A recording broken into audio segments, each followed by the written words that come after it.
Hello and welcome to round 5 of the Ferrari Challenge TropheoPirelli at the home of British motorsport. It's Silverstone. Just 2 months after the Formula 1 British Grand Prix, the drivers in the TropheoPirelli are racing at exactly the same venue, and boy is the circuit absolutely coated in red this weekend. We've all gone a bit continental and very Italian for this one. The Silverstone fans have come out in their thousands here this weekend with 3 rounds to go. We've been to Monza and Mugello on the home turf of Italy. We've been to Brno in the Czech Republic, to Portimao in Portugal, and now we're here at Silverstone at the British Grand Prix venue. Turkey and Abu Dhabi to come, with still quite a lot of battles left in the championship. None of the series have been decided yet, and it's looking like all 4 titles could go down to the wire. And the 2 championships in the TropheoPirelli, of course, for Pro and Am drivers. It is going to be a very exciting part of the season. We're going to see some great battles, particularly here at Silverstone.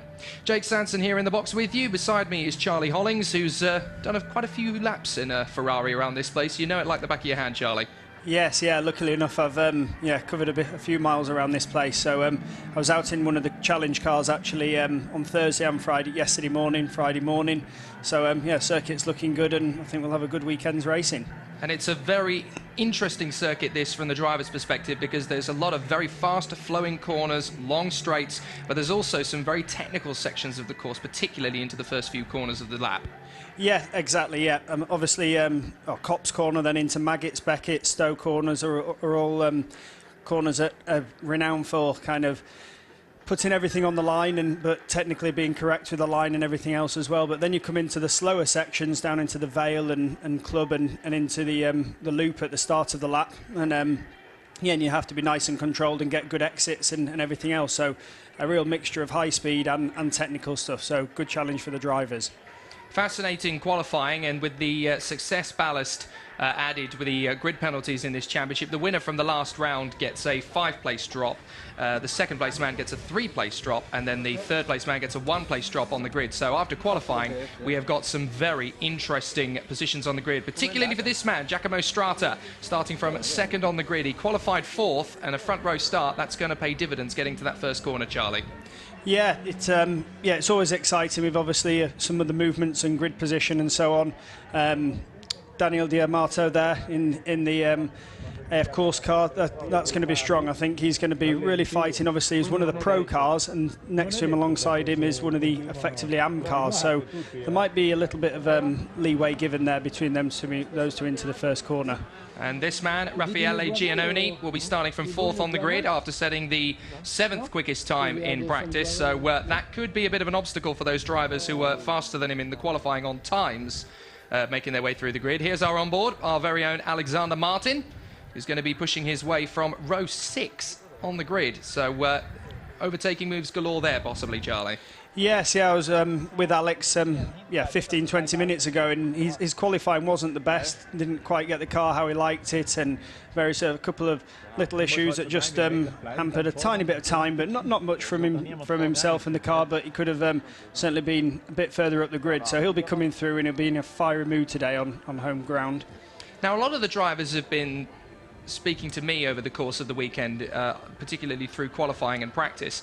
One of the big problems you have with Silverstone is traffic. It's very, very easy to get caught up in other drivers' flow and their rhythm. How difficult is it to break yourself out into clean air around this place? Yeah, the high speed stuff, Copse, Maggotts, Beckett's, all these kind of sections, and the start of the lap, Abbey Corner, and then through the quick turn 2 are all hard to follow with the cars. But then everything bunches up then into the slow speed stuff. So there will be overtaking, and I think it'll be quite close. And another car to watch out for, Daniel Carzo will always be quick, Also, Ezequiel Perez Compact actually rolled in qualifying, which is so he's starting from a spare car from the back of the grid. So he's got good pace and he'll be coming through. So I'm sure you will see overtaking in this race, but it's not not as straightforward as it looks around Silverstone. And it won't be the normal black machine that we're used to seeing from Ezequiel Perez Compact. It's going to be the more traditional Ferrari red, as far as I'm aware. It is, yes, yeah. Beautiful Silverstone.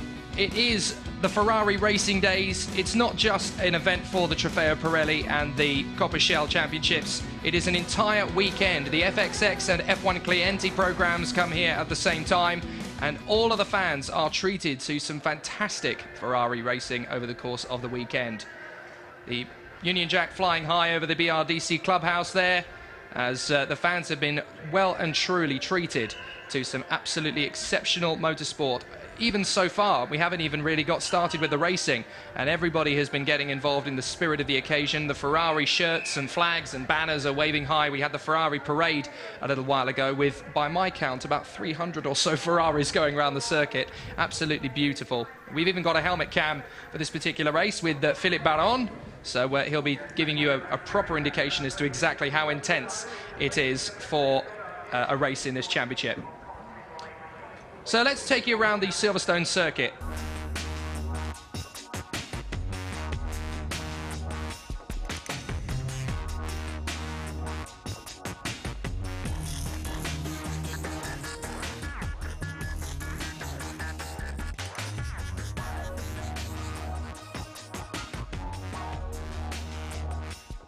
Hi, I'm Sam Smith and I'm going to show you Silverstone circuit.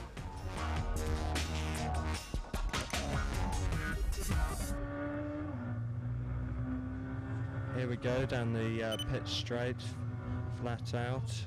We're entering into Abbey, a fast corner, so we brake early, try and keep the speed through it, so a nice balanced car, and accelerate out around Farm Curve. Let the car run wide and heavy on the brakes into Village. It's one of the slowest corners on the track. Try and keep the traction out of there, sets yourself up for the loop, and again try and keep traction out. Keep over to the right before making Aintree nice and straight, and now down along Wellington Straight, heading on into Brooklands, looking for the braking point. And you brake hard initially, letting the brakes off while the front of the car bites. Carry the speed through the corner into Luffield. In Luffield you want to make it as smooth as possible, concentrate on the exit, and carry the speed down the National Pit Straight. The next corner is going to be Copse, which is one of my favourites. It's a nice balanced brake, slightly reverse camber uphill, and keep the car nice and balanced, concentrate on the exit going up the hill. Now we're going into one of the hardest complex of corners, Maggots, so brake hard in a straight line, follow the speed through Beckett's, and then we're really concentrating on nice high speed going out through Chapel and down the Hanger Straight. This is the fastest part of the track. We reach quite a high speed here before waiting for the braking point, and then it's very hard on the brakes, but it's a long brake because there's a reverse camber up around Stowe, so you have to be very patient on the throttle. Then we go into Vale, and it's just playing with the car, trying to get the car to turn as quickly as possible so that you can point it again and get on the throttle, and that is a full lap.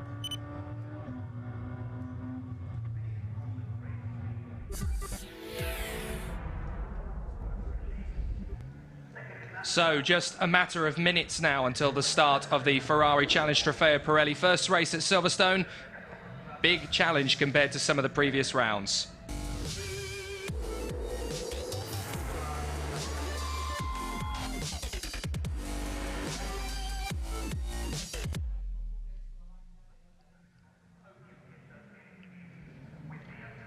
So race 1 at Silverstone is about to get underway. Here's the grid. Daniele D'Amato and Giacomo Strata on the first row of the grid. David Gosna and Raffaele Giannoni on row 2. Alexander Moisiev and Susio Del Prete are on row 3, ahead of Philippe Baron in the 91 and Dario Caso in 8th position on the grid. Thanks to his success ballast, he drops 3 places on the grid. That should be interesting to see. Then on row 4 we have, on row 5 I should say, we have Ezequiel Perez Companc and the Brit Sam Smeeth in 10th position. And then on row 6 it is Tommaso Rocca and the other Brit, Alexander Martin. Watch those two. They know this place well, and they'll be wanting to come through the field from 10th and 12th on the grid.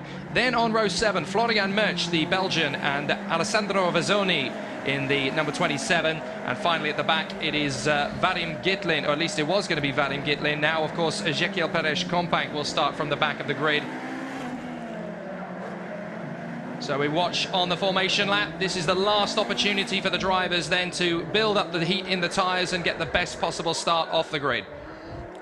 Yeah, one thing I'd like to add, keep a close eye on Sam Smeeth in this race. He is actually, they're starting in 10th, but he qualified 3rd on actual pace, less than 1/10 of a second from pole, but because of previous success penalties, which actually dropped back from Monza for him, the first round of the year, and his missed previous races, he's dropped back down the grid. But I think he'll be really strong coming through. He's certainly been one of the quickest guys all weekend, setting the pace, and right up in the top 2 or 3 all weekend. On board then on this warm-up lap with Philippe Baron, the helmet cam. It'll be interesting to see how Philippe progresses. 2nd in qualifying, but he starts the race from 7th on the grid after winning the last time out, of course, at Portimao. So he will be trying to make his way back up through the field. 2nd in qualifying with 7th on the grid. Safety car lines them up. Rolling start, of course, as it always is in the TropheoPirelli Challenge. And that's going to be very interesting at Silverstone, because the last corner doesn't actually give you much of an opportunity to get yourself into line. It's a bit hairy round here. Yeah, they'll all. I think these guys will be fine, and they'll all get themselves sorted out. I'll be more interested to see. They'll go through obviously the first corner very carrying high speed, but it's down when they bunch up into kind of the village loop section where I think we're more likely to see some of the action. So yeah, we'll see what happens there. On board with Florian Merch, the Belgian. We also have on boards with Alexander Martin and Philippe Baron, as you saw. And you'll get pretty much 3 different parts of the grid covered then as a result of that, because Merch is towards the back. Martin will be picking his way through the front of the grid. He's only 1 place ahead of Merch on the grid now, but he probably won't stay there for long. And then, of course, we've got towards the front of the field Philippe Baron, who's going to be moving his way through. He's got the helmet cam, so considering that he was the 2nd fastest in qualifying earlier on by 0.008 of a second off pole there, so it really couldn't be any closer around Silverstone. That's less time than it takes to blink an eye, so the difference between these two is nothing at all. And then, of course, Sam Smeeth in qualifying, well, he was 3rd in the qualifying session earlier on in terms of time, so he's going to be a fast one to come up through the field. And it's going to be very interesting to see who gets the best of this first start. There is the 90 at the back of the field. That is Ezequiel Perez Companc, who rolled his all-black car this morning in practice. They've got the spare out, and that's the red machine, which is why it's not the normal livery. But it's not going to be long until we scream Andare, which of course is the Italian for go, go, go, get on with it. And they'll come round the final bends now through club chicane and on to the pit straight. The safety car has peeled in, so it's time to get this first race from Silverstone underway in the Ferrari Challenge TropheoPirelli. They watch for the lights. Andare, let's go, and down to the first corner. It's a brilliant getaway from Daniele D'Amato. He judges it perfectly, and he manages to beat Strata to the first corner, side by side. That's Giannoni with Gosna, but Gosna beats him through the first apex of the corner, and it's already a fast start towards the back of the field. Ezequiel Perez Companc has got alongside Alexander Martin, and it looks like Sam Smeeth's made up a couple of places already as they make their way through Village and up to the loop. No incidents so far. Everybody's been very clean in the first couple of corners. Yeah, great start by D'Amato there. Just got nice timing on his acceleration away on the green light, and he's just broken the gap now. And let's see how he goes. Everyone clean through the first couple of corners, which is always nice to see. Yeah, now we're starting to see some moves. Is that Baron, I think, just going down the inside? Yeah, cleanly done. And let's see what how he progresses now. Yeah, Baron's made up 2 places on the start already as he makes his way past Alexander Moisiev, and that's a very good opener for Baron. He needed to get underway very quickly because he doesn't want to sit in 6th or 7th place too long, or he's going to lose so much time. Now, this is on board with Alexander Martin. Whoops, that got a bit too close for comfort, and that's rather akin to a British club race I saw recently in the Mazdas on the Hangar Straight. The only difference is the car did it rather than the driver's hand. So that's a rather interesting scenario for Martin. Unfortunately, a little bit of a tangle there with Alessandro Vezzoni. And Vezzoni's pushed his wing mirror in. That's not going to be very helpful around here. No, that'll actually be quite frustrating. Although it only looks like a small thing, that will be frustrating for Alex there. Just not having the vision, knowing if cars are up alongside him or so on. So, yeah, it'll be a bit annoying, but it might just be able to reach around and push it out. But, yeah, we'll see. Very gutsy move there for Sam Smith on Vadim Gitlin. He managed to make the move by, and it's going to open the door for the 97 of Tommaso Rocca. He's going to make the move and pass both of them on the inside line. Watch out, chaps. Florian Merch does them both in the same move. That is a very daring maneuver for the first lap, and he makes it stick. 2 into 1, it won't go, but 3 into 1 certainly will, and Florian Merch makes up 2 places in 1, and Ezequiel Perez Combank is trying to get through on the inside of the 97 of Rocca, but he can't make it stick because he's trying to deal with Vadim Gitlin, the Russian, in front of him. And towards the tail of the field there, that's the 27 of Vezzoni, still trying to close in on Martin. So Martin is not deterred by the fact he's got that mirror tucked in. Smith trying to go for the inside there of Socia del Plete. Hasn't quite made the move stick, but he's really pushing hard here. I think he'll go for the inside now. No. Yeah, bit of defence, yeah, he had a look, but the door was firmly shut there, but let's see if he goes in the second loop. Well, he's got to be careful because he's got Gitlin trying to go on the inside. Oh, Gitlin's hit Smith! Yeah. Oh, Vadim Gitlin goes for a move, and Sam Smith is spun around to the back. The Stratstone Ferrari driver has to recover down to the back of the field. That is heart-wrenching. Yeah, such a shame for Sam and the team and everyone. They were certainly looking for a home podium or win here, but he can still, let's see how the race pans out now, and all he needs is a safety car to close things back up, and you can just see he goes to the inside, he's just tapped. It's only actually the very lightest of contact, but doesn't help then that he kind of hits the inside curb, but yeah, it's unfortunate there, really unfortunate. Yeah, it's just when you're in the middle of that pack and everything bunches up, you have that concertina effect, and Sam's just been unlucky there, really. Well, there's Smith making the initial move on Gitlin. Gitlin obviously decided he didn't want to be overtaken by Smith, and it looked like he went for the move on Florian Merch, and then at the last minute decided, actually, I've got a gap to go for Smith, and he suddenly realised at the last minute, oh, no, I haven't. Yeah, a little bit ambitious, and certainly there was nothing Sam could have done there, and I think it was a fairly you know, it wasn't a purposely done a malicious kind of tap. It was just one of those light impacts, and it just enough to turn him round. What's going to be interesting to see, though, of course, is what the stewards make of that one, because obviously they will have seen a driver pitching another one into a spin when there wasn't much of a gap, so that could be interesting. Meanwhile, David Gusner is closing up on Strata to try and make the move in the number 21. So the Forza Service number 21 Ferrari of Giacomo Strata having to work very hard to keep the 50 behind him. And David Gosner has looked very good around the circuit. He was 16 qualifying earlier, but he's definitely got the pace to match Giacomo Strata. There was only a couple of tenths of a second between them in qualifying, so there's nothing between these two. It's pretty much stalemate, and Gosner looks like he might be challenging for a move. He doesn't go for it into the village, but he might be able to get the undercut going into the loop. Yeah, and you can just see Strata's now gone into that little bit of defensive mode. He's not massively losing time, I wouldn't have said, but just breaking in the middle of the track and just kind of showing that he's got his eyes on the mirrors. But certainly I think Gosner's going to be coming through soon. Here we go, and there's some, again, defence on now, and he's got a good run up into Brooklands. Well, this is how Gitlin went for the move. Merch moves to the other side, and Gitlin suddenly thinks, hang on, I've got a chance to get past Merch, and he suddenly realises Smith is there. And well, that was a very clumsy manoeuvre, unfortunately, from Vadim Gitlin, and that's really taken a hammer blow to Sam Smith's weekend, let alone race. Fortunately, he'll get another chance tomorrow. Yeah, let's see. I'm sure Sam will pull something back tomorrow, and yeah, there'll be some silverware for himself and the team, I'm sure, by the end of the weekend. Well, Martin is there in 13th place. Smith is in 15th position, so it's pretty much taken a hammer blow to their weekends. Both Brits in the wars, unfortunately, at the moment. Here's the 91 of Baron. He's up to 4th place. Carzo now having a fantastic scrap with Giannoni. Carzo's just got past Giannoni, so nice little move there. Didn't quite see where he made that move, but he's travelling a lot on the racing line. He's sliding around all over the place in Maggotts and Beckett's. It's so easy to get the line wrong for there, but he hasn't really got that lined up the way he wanted to. That would have cost him time. Yeah, just scrubbing off a little bit of speed. But one thing, you see Carzo in previous rounds is really not afraid of the car kind of moving around. I remember at Brno earlier in the year watching, and he's not afraid of the car moving at all. So he'll be pushing on now, and I'd expect him to close up on the bunch in front. Well, just 4 drivers in the pro category, so D'Amato is leading that class from Baron in 2nd place, Carzo in 3rd, and Martin there in 4th position and in 13th place overall. In the AM race, Strata is leading from Ghostner. Carzo is closing up on Baron, and it looks to me as though there was a slight mistake there for Giannoni on the last corner. He ran very wide there, managed to get it back together again.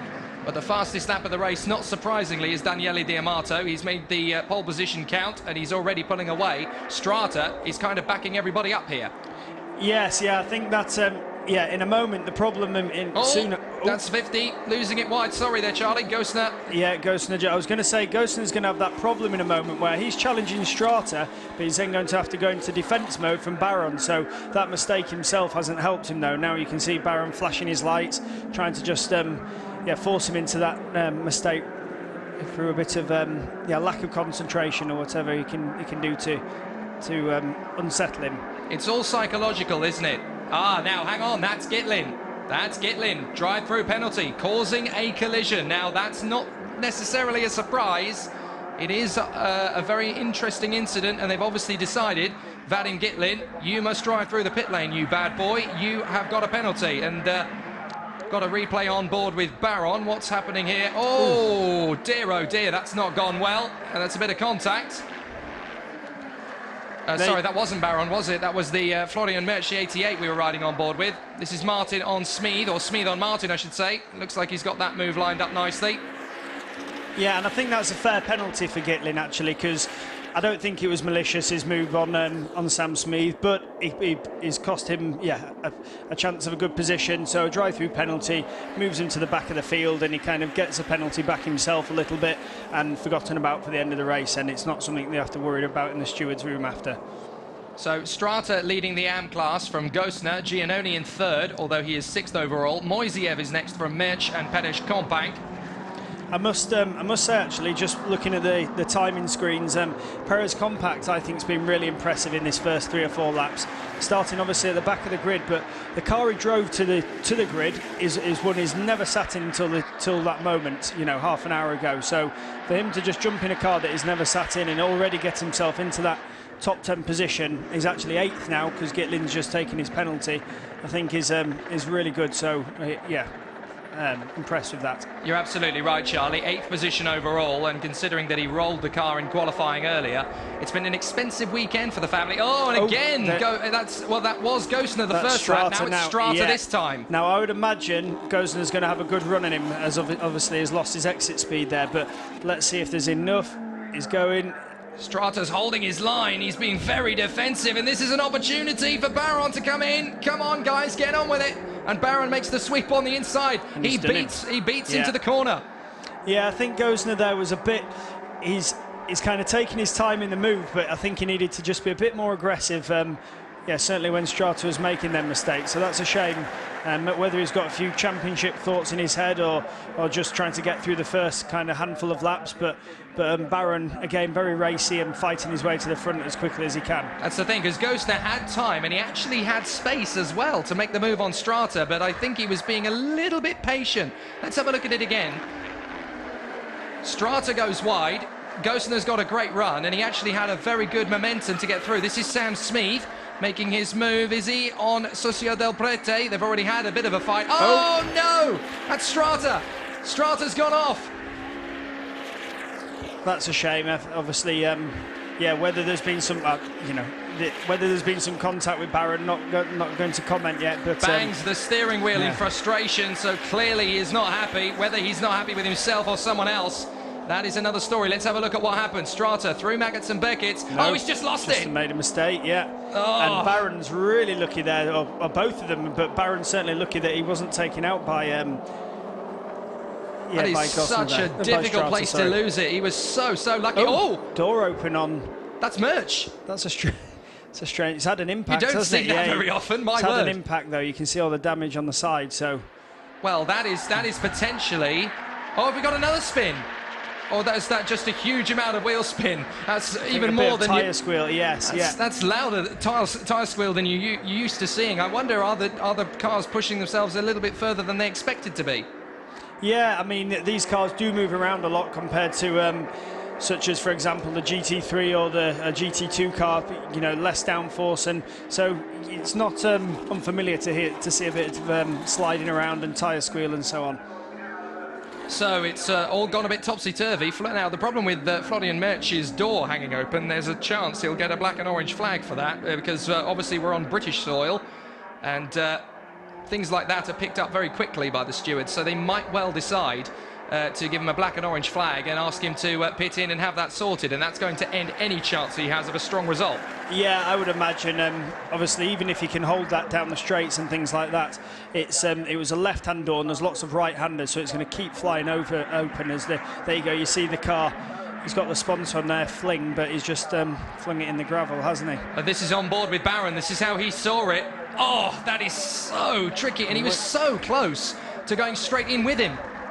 That's the thing, when you're travelling behind someone who's having an accident, it's so easy to follow them to the scene of the accident because you just get sucked in through their momentum, and it's so easy to go off in sympathy. Absolutely, yes, and the biggest thing is they're so committed to the corner at that stage as well that it's very hard to just suddenly turn in a different direction to go where you want to go to avoid a collision sometimes. So, but luckily it is only one car in the gravel, and yeah, they've all kept going. Well, we've still got the note on our timing screens for the 72 Vadim Gitlin for getting a drive-through penalty for causing a collision. Now, he got that at the end of lap 3. We're just about to come on to lap 7, so he needs to pit now, otherwise he risks getting a black flag here. He's got to do it pretty quick, and he's already been out for 3 laps. Now, normally, you really, once you've been given a penalty, you have to do it within 3 laps, don't you? Yeah, they'll certainly keep an eye on that, and hopefully the team should have radio communication as well for him. So, and obviously he's got the boards up from the race directors, so he should see that. And, Gitlin had just gone past our position, so Gitlin has come through for that drive-through penalty. So that is that. So he obeyed the command. Well done. Unfortunately, though, that's game over. One little battle I'm interested to see is for 3rd place in the AM category, which is actually Perez Compact now in 4th. So it'll be interesting to see. I'm sure, yeah, he'll be very pleased if he can take a 3rd in the AM category. He's slowly catching, but it's going to be close between the guys. Yeah, he's been lapping about a second a lap faster than Moisiev, pretty much for the entirety of the race. So he is making so much ground as this battle for 3rd overall gets a little bit intense now. David Gosner and Dario Carzo. Gosner is the one who drops a wheel on the gravel, and Carzo, look, pops out, looks for the inside line, doesn't actually go for the move, flashing his headlights. You see this a lot in some of the other championships as well. It's not really going to give you an advantage, but it's psychological gameplay, isn't it? Just popping your nose out on the inside line, having a look, letting the driver in front know that you're there, flashing those headlights, anything that can put the driver off their rhythm. Absolutely, yeah. Just for that driver to have a glimpse in the mirror at the wrong point in the corner or in a braking zone and brake a little bit late and get a bad exit or anything they can, just to try and lose the concentration of the driver in front. But one thing I noticed from Caso, yeah, I hope they're not being too strict on track limits, or if they are, certainly Caso is going to be questioned soon, because I've noticed just in the last lap he's probably all 4 wheels and the rest of it, and then as much as he can off the circuit. So yeah, he needs to just be careful there. That's the thing. We're in Britain, of course, which has had some very strict rules about track limits. Let's have a look at Alexander Martin. What's he done? A nice little move on, I think that's going to be Rocker. So Rocker has dropped down a place behind Alexander Martin. So despite the problems, Martin and Smith look like they're working in tandem to work their way through the field one by one. They're up to 11th and 12th. They're now working on it. Perez Compact has finally got past Moisiev behind, so for 6th place.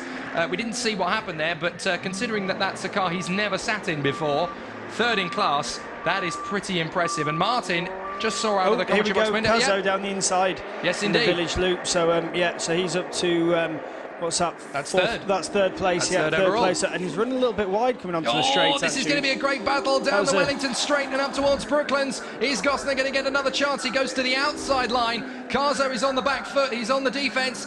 Gosner might get a chance to get him on the undercut. Carzo runs deep, but Gosner is going to try and get him on the undercut. Carzo runs wide again on the run to Luffield.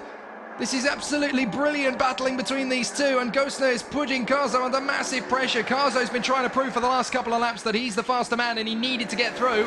He gets the move done nicely into the loop as we see a replay once again, but then he just gets wide, not on this corner, but on the next corner. He goes out wide, Gosner pushes him hard, and he almost loses the place back again. Now, this is the battle further down the order. This is Alessandro Vezzoni closing in on Moisiev. Now, that's another one we need to keep an eye on, Vezzoni, because, of course, he's now in 8th place, and he started right at the back. So Vezzoni has worked his way up through the field very nicely as well. Yeah, an impressive run, kept out of trouble, and his lap times are good and coming through well, so we'll see if he can challenge over the next lap or two. Now, the man in front of him there is Moisiev, so Padesh Compact has not only got past Moisiev, but already dropped him like a lead brick. So I wonder if Moisiev might have had an off somewhere and lost 2 or 3 seconds, because that's quite a big gap, even for Padesh Compact to pull out. Although, no, looking at it, 2-minute 9.9 from Padesh Compact compared to Moisiev on a 2:12.8. So he's had a fairly scrappy first sector the last time around. That's probably where he's lost the time. Let's give a mention for this guy, Daniel Diamato. He's just been cruising at the front, and they always say if a car's leading and it's not shown on television much, it's normally a good thing because they're way out in front, and that's certainly been the case for him. Just looking at his lap times as well, is the quickest guy on track as well, and he's opened up just over 6 second advantage. It's so difficult to watch. Murch with the door flapping open. Smeeth goes through. And it looks to me as though he's going to lose another place as well to Rocker. Yes, indeed, he does. So Murch down the straights, it's no problem. But look, he breaks for the corner. And we didn't get to see that door flapping open, but you probably will see it. Look, it's still not staying shut. Yeah, this is such a bizarre situation. I think some corners, Abbey, the first corner, he probably makes a gear change and probably holds on to the door from that point with his left hand. Obviously, some corners he's got to shift up and down and can't do that. So that might be the case why it's coming open at some and not at others. But I would be amazed if he gets through this race without a black flag. Black and orange flag is coming out for Florian Murch, so he's getting the black and orange flag, which means that he's got to come into the pits and fix that door. Martin gets through. Murch tries to defend on the outside of Stowe, but he's never going to be able to hang on to that one. And Sam Smeeth sees an opportunity, and he goes through as well. This is on board with Murch as Smeeth goes by. Murch puts 4 wheels off the road, and Rocker goes by as well. And that is Strata having returned to the pits. You've got a feel for him. He was doing so well.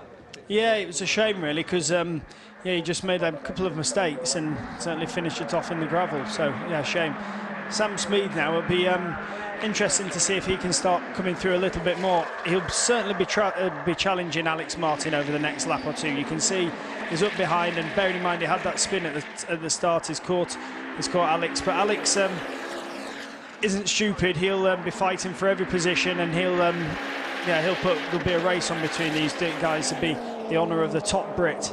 Well, Alex Martin and Sam Smeeth, full credit to both of them because they've had a nightmare weekend so far, but they are reeling the rest of the field in together. They're almost working in tandem, as I said before, pushing each other forward. They're now 9th and 10th overall, so they're working very hard indeed. And Martin is still, of course, in 4th position out of the 4 of the pro drivers. But he's got an opportunity here to work with Sam Smeeth to push forward and close in on the guys in front. It'll be interesting to see their lap times compared to the man in front, which is Vezzoni. They've all pretty much been on a 2:11, but now they've got clear track in front of them. Vezzoni came through on a 2:11.9, Martin on a 2:09.9, and Smeeth on a 2:09.4. They are romping around this racetrack. Yeah, they're flying at the moment. 2 of the quickest guys on track. So, yeah, let's see what they do.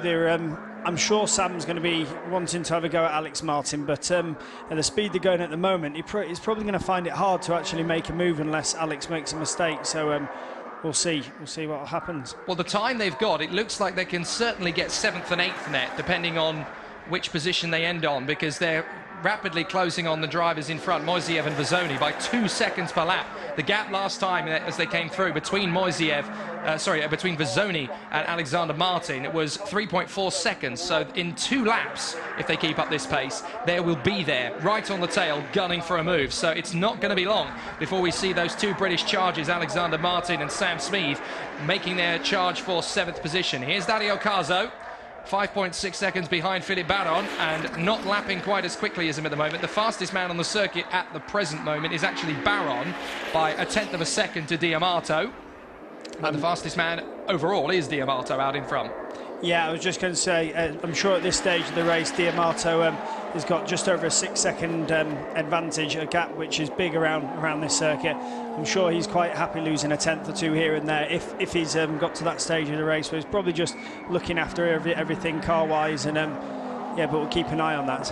Is Giannoni started 4th on the grid. He's running 5th overall and 2nd in the AM category, ahead of Pedesh Kompanc, who is chasing him down at the speed of about 9/10 of a second per lap. So he's reeling him in. This is such an impressive drive from Ezequiel Pedesh Kompanc, the Argentine. They've had a very expensive weekend so far, that family, because Luis Pedesh Kompanc yesterday was in one of the F1 Clientes. I think he was in Michael Schumacher's championship-winning car from the year 2000 and stacked it into the barriers, and that was a very messy end to that car, certainly for the weekend. But then this morning, obviously in qualifying, Ezequiel Pedesh Kompanc rolled it in a very dramatic fashion. We thought his weekend was over, but they applied for a spare chassis, and they were given one at the dispensation of the rest of the team. But what a drive this is from him to come back. Yeah, just speaking to him before the race as well over lunch, I was chatting to him about what his aims were for the race, and he's leading the AM category championship-wise, and I know he just wanted to finish in that kind of top 4 or 5 of the AM, so I would be surprised if he does anything. Vezzoni on the inside of Moiseev. He finally gets him.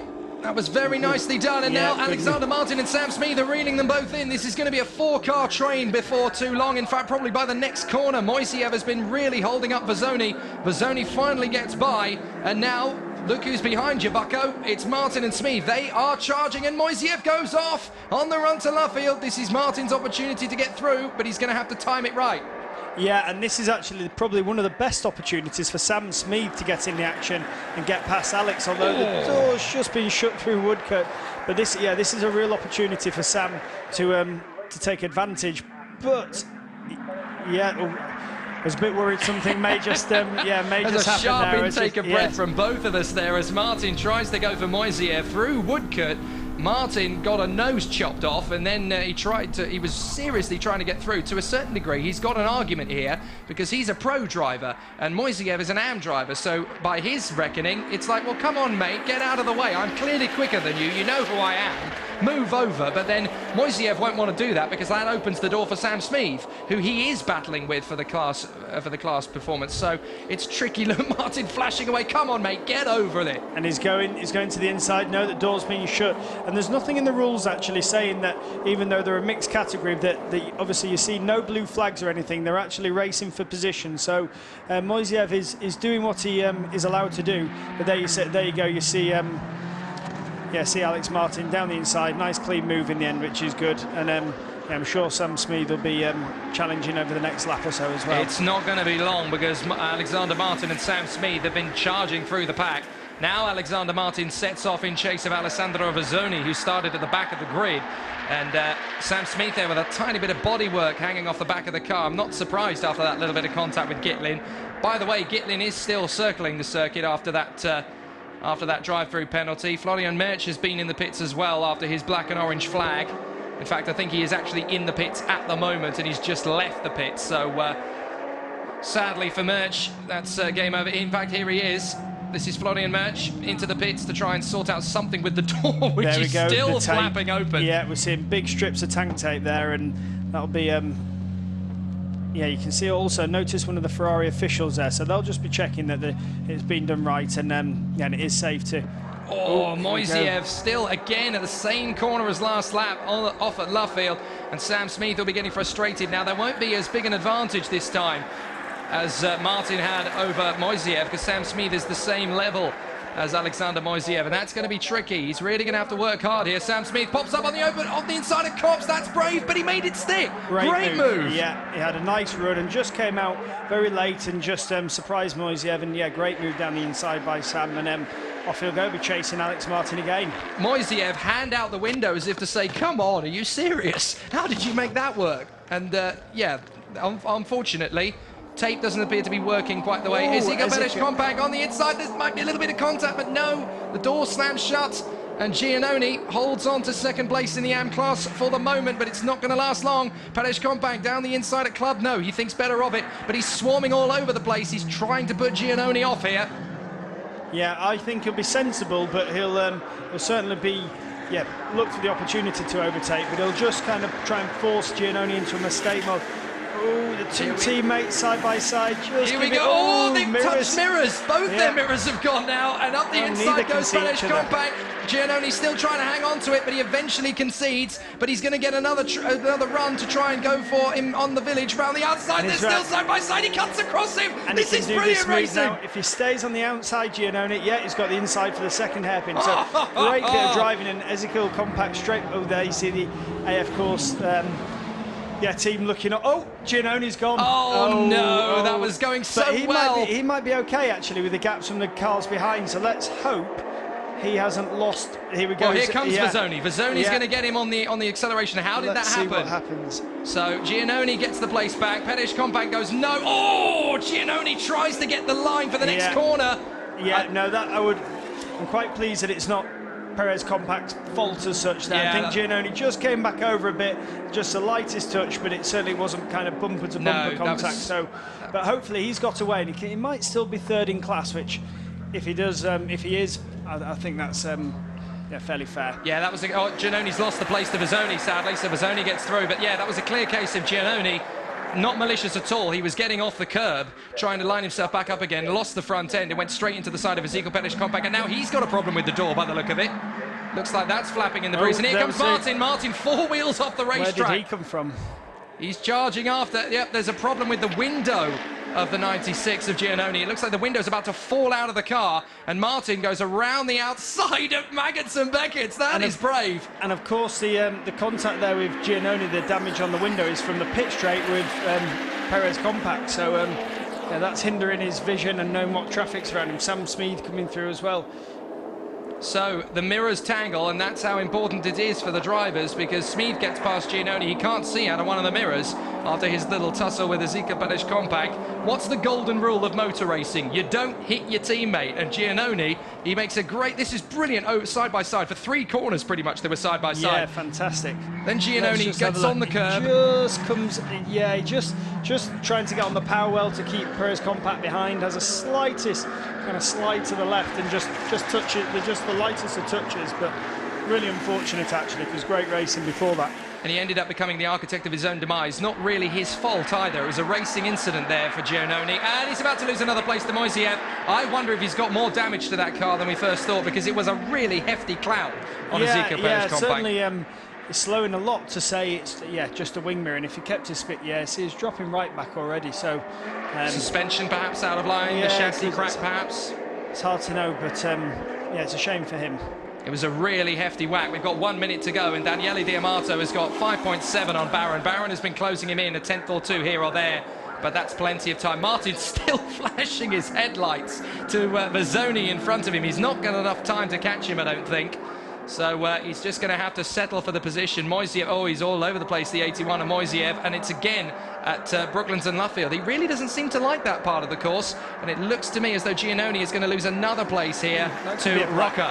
Could be a black flag for the loose bodywork there, actually, for Rocker. That's true, yes. Rocker's got trailing bodywork, quite a lot of bodywork. It actually looks like he's been hit by somebody behind him, and he's taken the front splitter off, and now it's stuck to the back of the car. That's really bizarre. It's gone now, though. It's just flown off. Yeah, certainly. Unless maybe even a run over the gravel or something like that, and it's ripped some of the underfloor off, and it's popping up. It's hard to tell exactly, but most of it's flat. Hopefully, he'll take the flag anyway. Time is up. So The clock has come down to nothing. It's going to be the checkered flag for Daniele Diamato. He takes the win in fine style. Second is Philippe Baron. Diamato has marched to victory, and he is Il Vincitore, the winner of this fantastic first race. What a dominant drive. Second for Baron, third for Carzo. He comes through. Great race from him. And the winner in the AM category comes across the line, and that is Gostner, and he is happy. David Gostner wins. Ezequiel Perez Compact, the Argentine, second place in class and fifth overall. What a performance. Yeah, absolutely great. Let's just see there. I'm sure nothing's going to happen now, but the final run to the flag by the two Brits. Alex Martin just in front of Sam Smeed. Well, let's talk about those two, because the Brits finish fourth in each of their classes. So Martin gets fourth in the Pro, and Smeed recovers to fourth in the AM category. Great drive from him. Moisiev and Rocca both got past Giannoni at the end. Del Prete is 12th across the line. And there he is. 13th will be Gitlin eventually. He crosses the line now. And Florian Merch. Oh, David Gostner. Hang on a minute. He's gone off after the finish. It's a strange one. That is bizarre. What has he done? Has he just tried to celebrate and spun off, or has somebody hit him? There's no damage on the rear of the car, so it doesn't look as though he's had a tap, but I'm sure we'll find out after the race. Yeah, that is an interesting one. We might have to have a word with David afterwards and figure out why he ended up on the curb on the inside of the loop. But Daniele Diamato, great victory for him, and absolutely flawless drive. Didn't put a wheel wrong in the entirety of that race, and he made it look like child's play. Absolutely brilliant drive from him.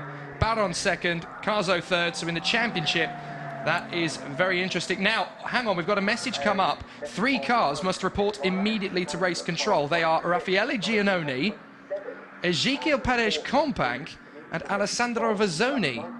So maybe we didn't see something on that last lap, but apparently all 3 of those drivers and their managers need to report immediately to race control. So that's an interesting one. Maybe we didn't see what happened between them on the cameras, but yeah, that could be an interesting post-race scenario. Maybe this race isn't over yet.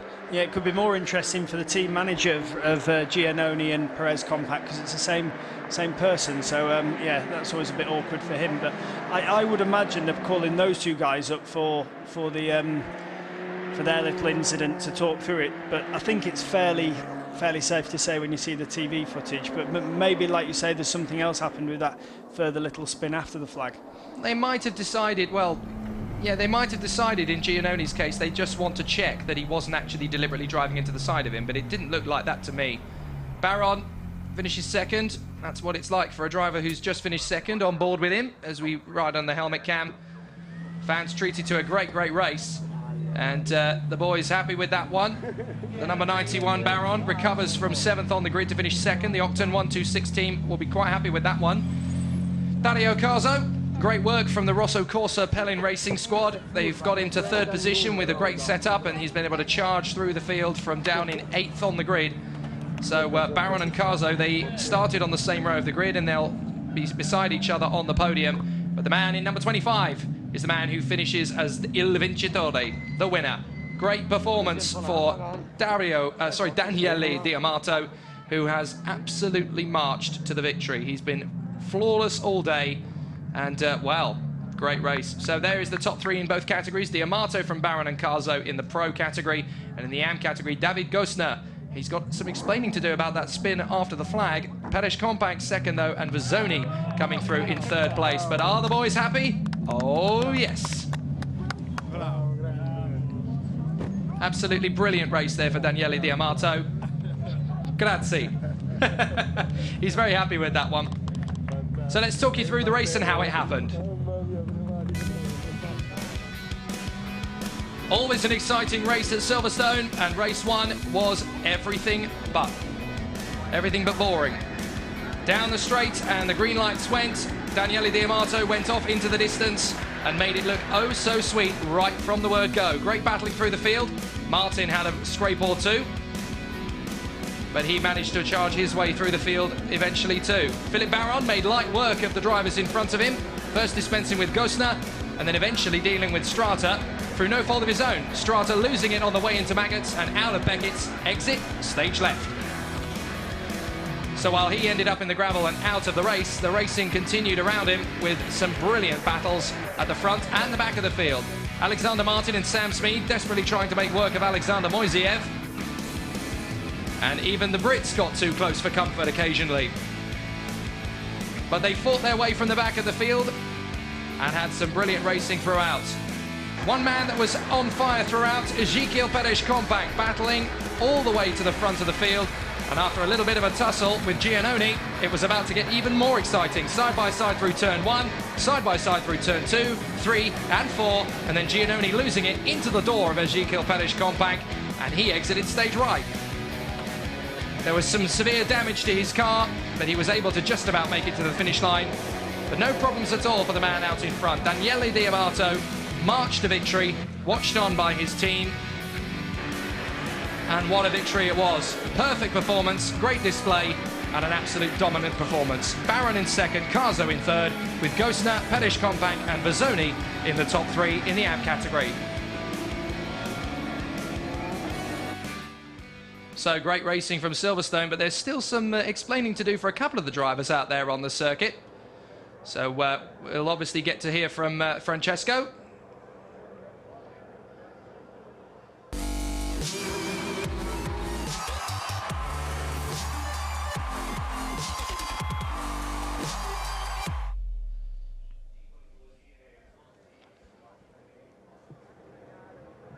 Well, this is the moment that every driver in the championship dreams about. A very hard work race, very tough, very exhausting stuff. But it's always going to be an opportunity to let all that tension go and enjoy yourself. So 2 podiums, of course. For the AM category, it'll be Alessandro Vezzoni in third, Ezequiel Perez-Compact and David Gosna. And Francesco, who has he managed to catch up with on the podium? Buon pomeriggio a tutti, siamo qui con Daniele Di Amato, vincitore nella categoria Pro. Daniele, una gara fantastica, hai guidato la gara dall'inizio alla fine. Daniele, a wonderful victory, you lead the race right from the start. How do you feel? Sì, una gara perfetta, insomma, partito in pole position e poi ho mantenuto la prima posizione per tutta la gara. Ho preso subito Di Amato's English not quite as slick as he would like it to be, I don't think. But, hopefully Alessandro will be able to get a line or two out of him in English. Apologies to Alessandro, I thought it was Francesco, but it's been a long time since I was here, so it is of course Alessandro Cacavarmi. E dedico questa vittoria a tutte le persone che mi aiutano, amici, fidanzata, parenti, tutti da casa, che mi danno una mano. Grazie a tutti. Yes, I'm very happy. The feeling with the track was very good. This morning I am very fantastic pole position, and thank for more patience. The setup, the car is very good. Okay. Thank you. Grazie Daniele. He speaks as fast as he drives, doesn't he? You could see a bit of adrenaline going there. He was quite huffy and puffy and yeah, trying to get it all out. So, but he looked very pleased, and yeah, often a lot of emotion showed by him as well, I've noticed during the year. So that's we're pleased with another win. And it is a circuit, Silverstone, that does register on the radar of a lot of drivers across the continent. It's not just about winning in Italy. Silverstone is one of those circuits that any racing driver, no matter where they're from, will really register as a great result. Yeah, certainly. You know, when you're in Europe, Monza, Spa, Silverstone, the Nürburgring are the kind of famous big circuits. So here we see the guys heading on the podium. Third place then for Alessandro Vezzoni, I believe. No, sorry, that's Dario Carzo in the pro category. Philip Barron in second place. Circuit commentator Dave Goddard chatting away, doing his best Bob Constanduris impersonation. But it's the Italian Daniele Di Amato who lifts the victory trophy in just a few moments' time. And what an appropriate national anthem we're about to hear. The Italian national anthem on a Ferrari racing day. National anthem.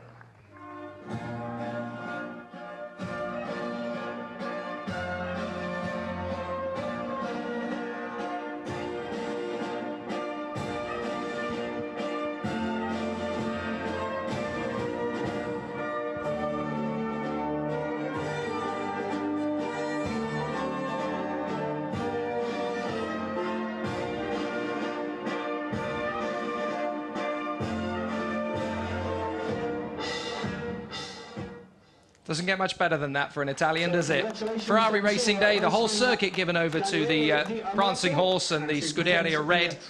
And what an amazing moment that must be for Daniele Di Amato. Great performance and a great drive throughout. Yeah, absolutely. I mean, he was faultless all day so far. We'll see what his qualifying brings tomorrow, but it'll be interesting for him. He's going to have the success penalty tomorrow after qualifying of the race win today, so it'll be interesting to see if he goes for picking up points or tries to double up again for a second win. So the trophy is given over then to the president of Ferrari North Europe, Francesco Balli, and he is very delighted to hand the trophies to three very deserving gentlemen, Dario Carzo and Philippe Baron, who worked their way through the field, and Daniele Di Amato, who took advantage of pole position and ran away with it. Tomorrow is not going to be as easy because, of course, as you said, he's going to carry that 5-place success penalty for qualifying. So even if he gets pole position again tomorrow, that means he'll start no better than 6th on the grid. Team will be happy though as well, Moto Piacenza. They worked very hard this weekend.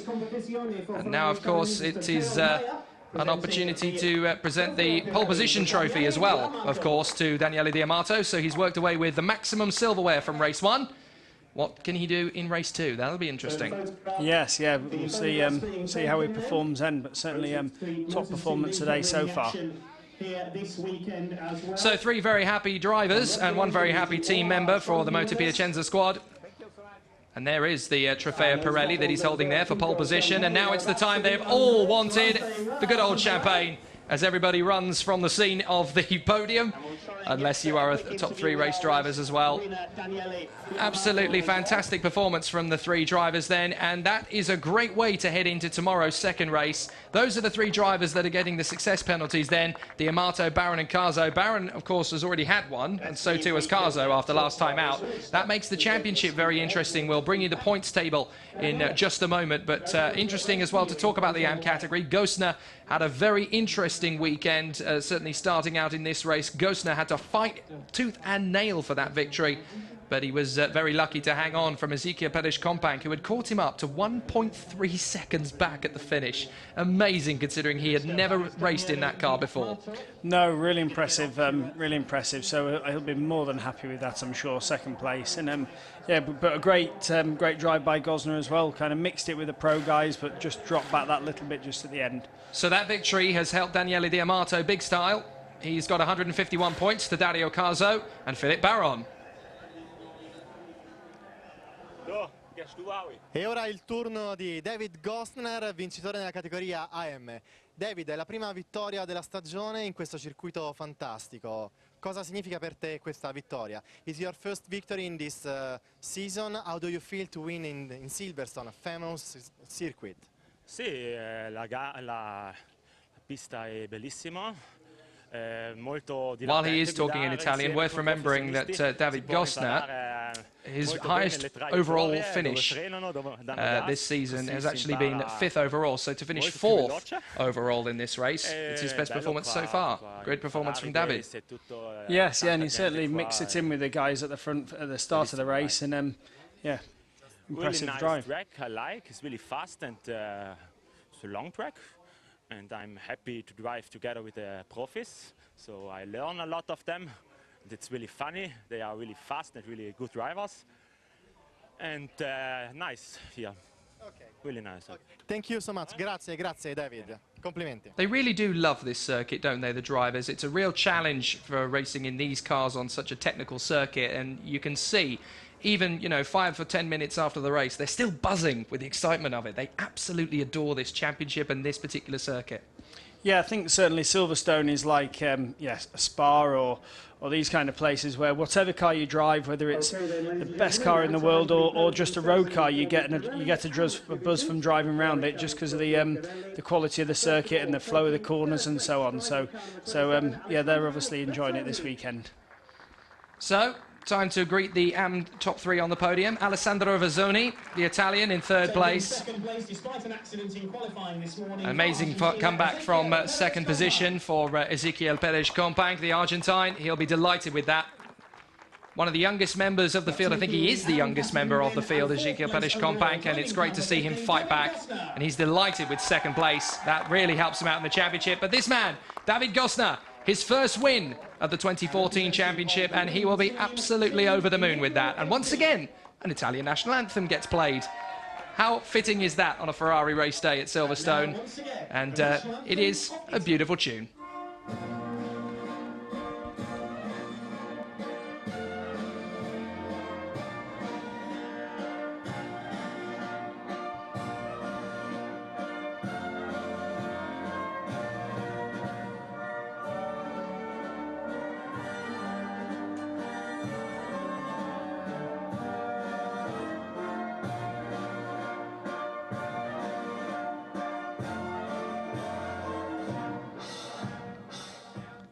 If you're an Italian Ferrari driver, that's practically your ringtone, isn't it? It's the one tune that resonates with everybody. Yeah, it's we don't hear it much in Formula One anymore on the Grand Prix podium, but yeah, it's always nice to hear.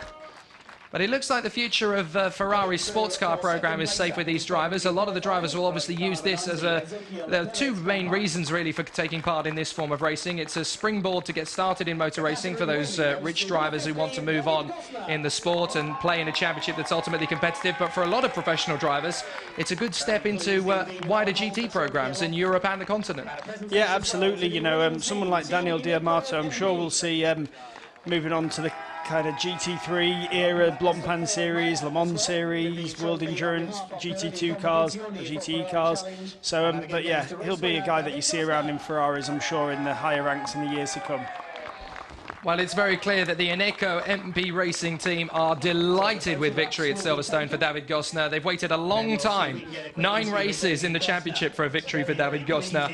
And he's a very popular chap, a very likeable character in the pit lane. And it's great to see him all smiles on the pits. All 3 of them very happy. Vezzoni, a great drive as well, let's not forget, from the back of the grid.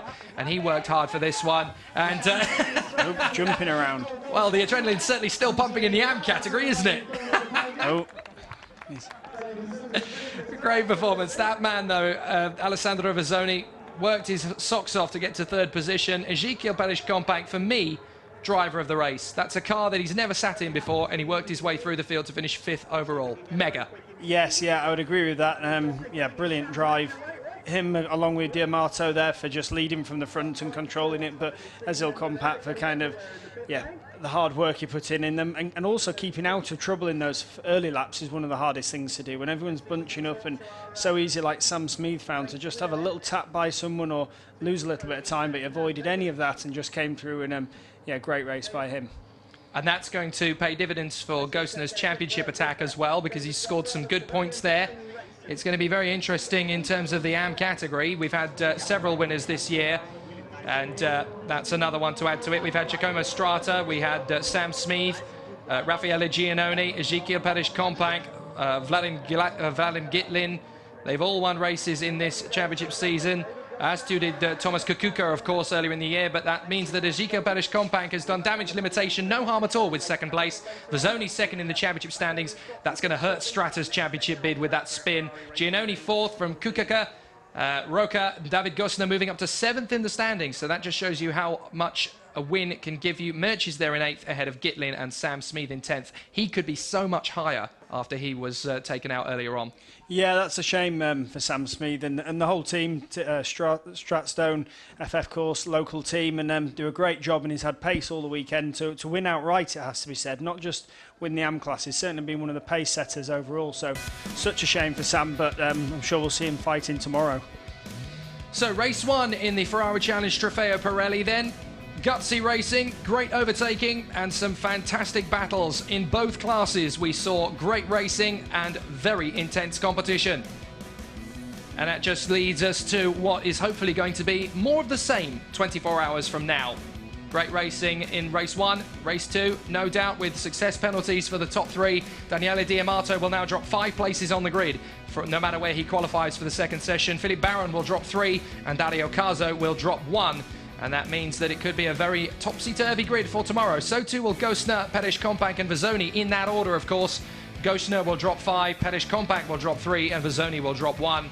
And that means that we could well see somebody along the likes of Alexander Martin on pole position. And here at Silverstone, that couldn't be more apt. So with some great wheel-to-wheel stuff and some great overtaking, Some very intense battles through the course of the race. We have got so much to talk about in terms of how this affects tomorrow. Some drivers will be wanting to save face and get back into the game once more, particularly Giacomo Strata. He'll want to come back strong and fighting tomorrow after his spin in this race. But this man is going to be a hard act to follow. Daniele Di Amato led every lap of the race, pulled out a good gap and controlled it to the finish. A mature superstar's drive. Absolutely perfect from Daniele Di Amato. And that is exactly what they wanted to see. So with Daniele Di Amato taking the victory in race 1, chased all the way by Philippe Baron, that's the end of race 1. The next race is at 2:35 GMT tomorrow. The Copa race 1 is this afternoon, of course, sorry. There is plenty more action to come. 2 Copa races and 1 TropheoPirelli race. And if it's anything like race 1, bring it on. My thanks to Charlie Hollings beside me. And Jake Sanson here from the race 1 at Silverstone saying, can we have a race like that again tomorrow, please? That'd be very nice.